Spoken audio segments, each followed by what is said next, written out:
Hi everyone, Crider reporting for duty today. It is Friday the 13th. It's my lucky day. Also, my day 240. This is the 240th program I've done on these numbers since about March the 10th, and we just keep on going. The Dow Jones is floating around 29,000, somewhere around there. It's a little uneasy because it's not quite sure what's going to happen with the COVID-19 and all the outbreaks of what's going on here in this country and the election and so forth and so on. But it's still way up there, and that's a pretty good thing. 42 days until Christmas, 49 days left in this year, 34 of 43 radiation days, 9 more to go, and then I'll be finished with all the radiation stuff. And thank you all very much for paying attention to what I'm doing and staying in touch with me and being concerned. And there's nothing to be concerned about at the moment. Everything seems to be going quite well. I also remind you I don't put any commercials on these videos. If you see a commercial appear on just hit the skip button if you don't want to see the commercial. If you want to see it, then you can just keep on watching it. So I remind you about that. I remind you about those school zones over there on Beachland Boulevard and all over Vero Beach. They're 20 miles per hour. They're strictly enforced. The fines do double. And every day I tell you I go to the hospital, and on the way over and on the way back they have somebody pulled over because they're going over 20 miles an hour. Okay, don't forget to get the flu shot. That's a really important thing. Today we're going to get into the weeds a little bit on these numbers. Before we do, I'm going to say don't forget to push the like button. Please, please, please. Appreciate that very much. We're going to get into the weeds a little bit on this COVID-19 vaccination, which was all the rage the past couple of days. Everybody's been talking about it, and it looks like it may become reality. COVID-19 pandemic is developing safe and effective vaccines, not just one, but many. There are a number of companies that are working on these. So it was cause for celebration this week that early analyses show that the vaccine candidate that Pfizer has is about 90% effective. That's better than most of the scientists believed that it could be and would be, and hopefully it really will live up to what it says. Now the drug maker, the government, and the public health community faces a new challenge, quickly making millions of doses of this vaccine and getting into the hospitals, clinics, and pharmacies where they will be injected 2 separate times in people's arms. So you'll have to come in and get a shot, and I believe about 30 days later you'll have to get another shot. Okay, there's another issue here. The particulars of Pfizer's vaccine will make it even more complex. A vaccine developed by Pfizer and a German company by the name of BioNTech has to be stored at around minus 70 degrees Celsius, that's minus 94 degrees Fahrenheit, until shortly before it's injected. That's about the temperature of the South Pole in the mid of winter, cooler than any other leading vaccine in development. So it's a real big issue about this the way they have to store it and move it around. Pfizer is making the vaccine at their facility in Kalamazoo, Michigan. The vaccine will then go into vials, 5 doses per vial. Vials will then go into trays, 195 per tray. The trays will then go into a specifically designed cooler-type box that holds up to 5 trays per box. Pfizer plans to have about 100,000 of the coolers by the end of this month and more than double that total by March. The reusable boxes, each toting around 1,000 to 5,000 doses and stuffed with dry ice, are equipped with GPS-enabled sensors. Pfizer employees will be able to monitor the boxes, their location, and temperatures as FedEx and UPS transport them to hospitals and clinics worldwide. Those boxes will have eyes on them at all times and will be able to know exactly what they're doing and monitor the temperature. Representative UPS and FedEx say they are planning to play a major role in the distribution of these vaccines as soon as they are ready to go. Once the Pfizer coolers reach their destination now, hospitals or pharmacies will have a few choices on how to store the vaccine. The easiest option is using ultra-cold freezers, but not many sites have them. Otherwise, the facilities can stash the trays in conventional freezers for up to 5 days, or they can keep the vials in the cooler that they came in for up to 15 days, so long as they replenish the dry ice and they don't open the boxes more than twice a day. So as you can see, it's a bit of a logistics problem. The good news is it looks like it's here, and it looks like we're going to be having it pretty soon. Whether it gets into our hands real time anytime soon that's another whole story. But nonetheless, just getting it to the pharmacies and the hospitals is going to be a little bit of a challenge, more so than just putting it in a box and sending it out. That's all I know about it right now, but I thought it was interesting to understand that 96 degrees below zero, that's a pretty cold thing. It's very similar, dry ice is pretty cold as well, but this is how they're going to transport it and move it around. And the interesting thing is they will be able to monitor it at all times because obviously it's probably a very important thing. Okay, now there's one other thing that's coming up right now, and this is beginning to happen. It's going to start taking legs. I won't say you heard it first here, but I'm sure you have heard about it. Vaccination certificates. There are a number of people, like some of these sports events and so forth, you want to buy a ticket, you're going to have to display a vaccination certificate. Now, they're hoping to come up with a way to give it to Clear or some of these other companies, your certificate, so that it will be very easy to determine if you actually have a certificate. The certificate will have your name on it, will have a number on it. It will say when you were vaccinated. And normally, of course, you're going to have 2 of these vaccinations. I don't know if you remember this or not, but there was a time when you went to various countries that you had to have a smallpox vaccination certificate or various certificates for various things that you may have had, or you couldn't get into that particular country. I remember going to Panama at one time back in the 60s that you had to be able to display a vaccination certificate.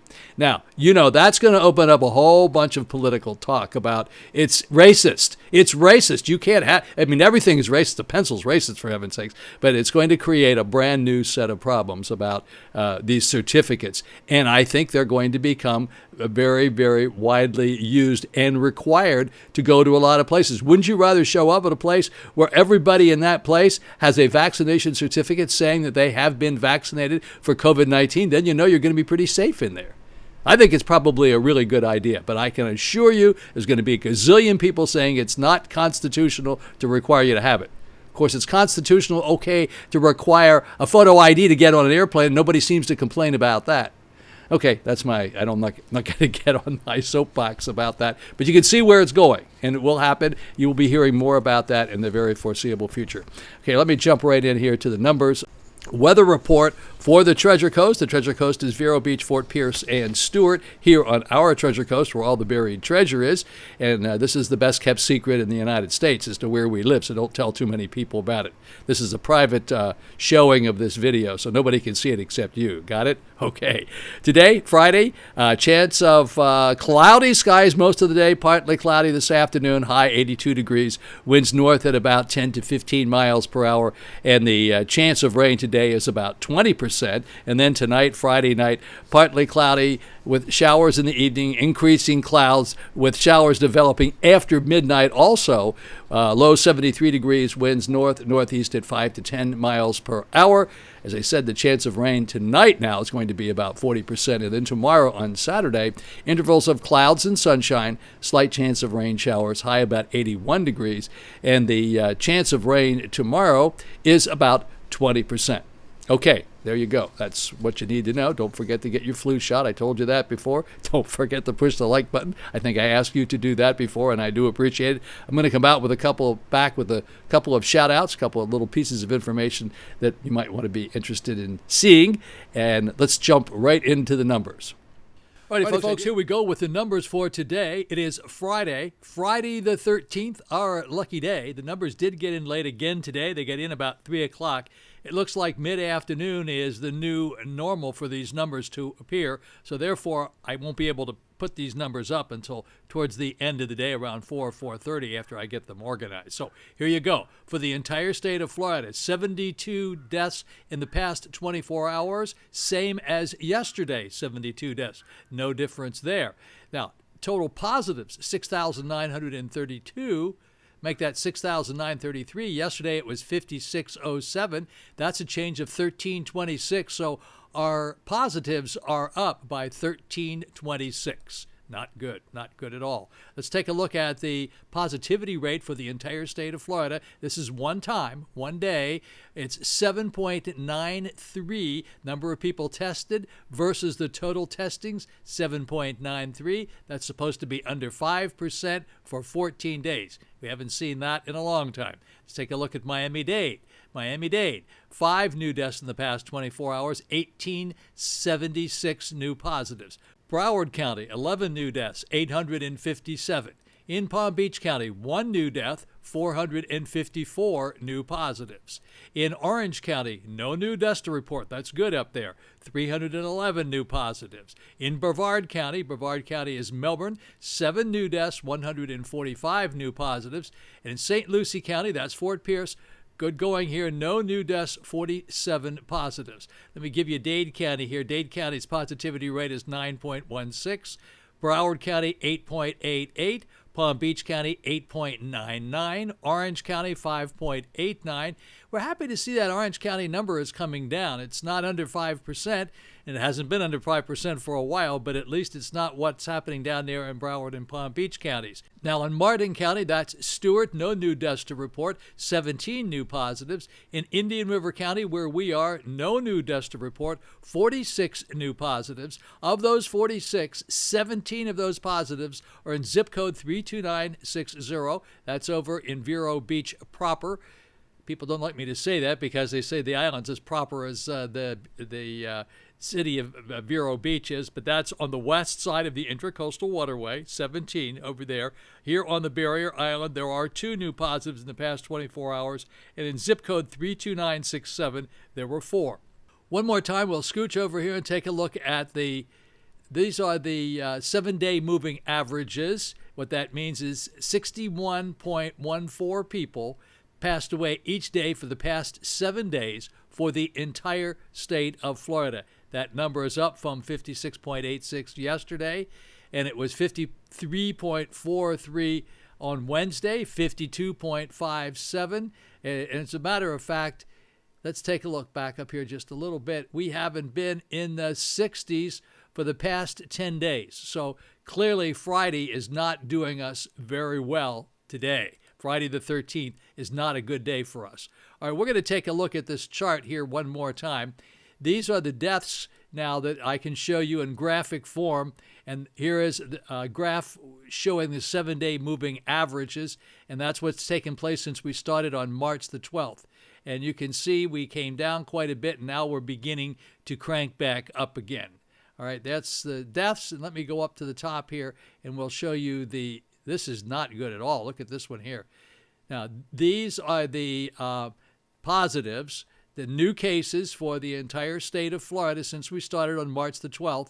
As you can see, we went down, and now we're cranking right back up again. Not good at all. Bad news for Friday the 13th. Alrighty, folks, here is the United States, all the states of the United States, and how they did in the past 48 hours, not 24, because you see, if I go over here and I give you the right now, I still don't have a lot of great numbers. I will say this is of the past 24 hours, 840 for the entire United States. I guess I can show you this. Let's go with this today. Maybe they're going to have all the numbers here. All right, so this is the past 24 hours now. Michigan was in first place or worst place, 123. Florida, 72. In second place, Tennessee in third place with 64. Wisconsin in fourth place with 58. Indiana in fifth place with 50. Minnesota, up in Minnetonka, Minnesota, my friends from Minnesota, in sixth place with 46. Illinois in seventh place with 45. Ohio in eighth place with 42. Pennsylvania in ninth place with 31. And Virginia in 10th place with 27. Our neighboring state, Georgia, is in 11th place with 24. We'll go down to Jersey for Danny up there in New Jersey in 13th place with 23. California, look how big, huge state, the largest state in the United States in terms of population. 22 is in 14th place. They're usually first, second, and third. Usually Florida, Texas, and California is leading the pack, and they're way down in 14th place. That's good for them. That's in the past 24 hours now. This isn't 48 hours like I normally show you. We're going to go down here to Iowa in 18th place with 17. Utah in 20th place with 14. Maryland in 22nd place with 12. That's for our friend Julie up there. We're going to go down a little bit further to Rhode Island in 29th place with 4. And Maine was in 30th place with 3. We'll go down just a little bit further. Now, here's the deal. See, these states have not reported anything yet. Alrighty, folks, let's take a look at what we refer to as the global view. These are the very big numbers. 10,642,218. Those are the cases in the United States since we started. 10,642,218. Deaths in the United States. 243,044. 243,044. Global cases, 53,126,651. And global deaths, 1,312,339. Alrighty, folks, those are the numbers today for Friday. Friday is Friday the 13th of November. I hope I didn't get too much into the weeds on this vaccine, but the good news is the vaccine is almost here. We can almost reach out and touch it and feel it. It's getting close to us, and we need that. The vaccine is the only thing that's going to put a halt to this pandemic and this COVID-19 situation that's going on. A couple of more things I got coming up here at the end. No shout-outs today. Shout-outs will be tomorrow.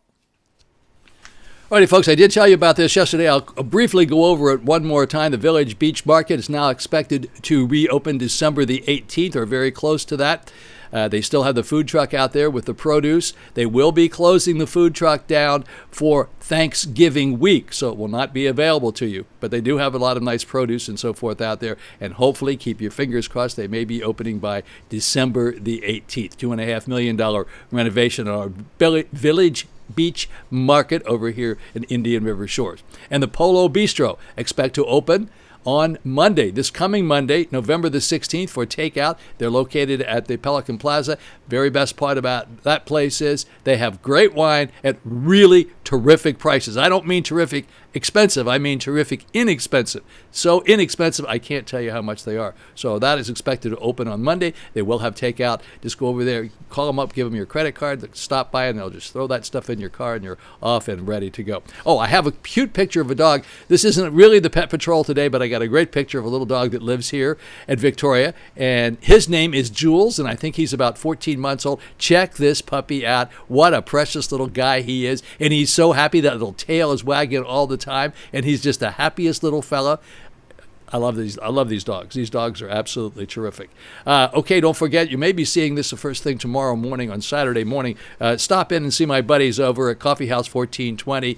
That's at 2001 14th Avenue here in Vero Beach. It's where the old Jetson appliance store used to be. Great breakfast and a little brunch over there. It's fabulous. Chef Michael Glotz operates the place. We love it a lot. You may see us over there on Saturday morning. All right, I'm going to move on here very quickly and say have a very blessed Friday. I look forward to seeing you back here on Saturday morning, or maybe I'll see you over at Coffee House 1420, or maybe over at Writers. You never can tell where I'm going to be on Saturday morning. Have a really great day. Ron Crider signing off.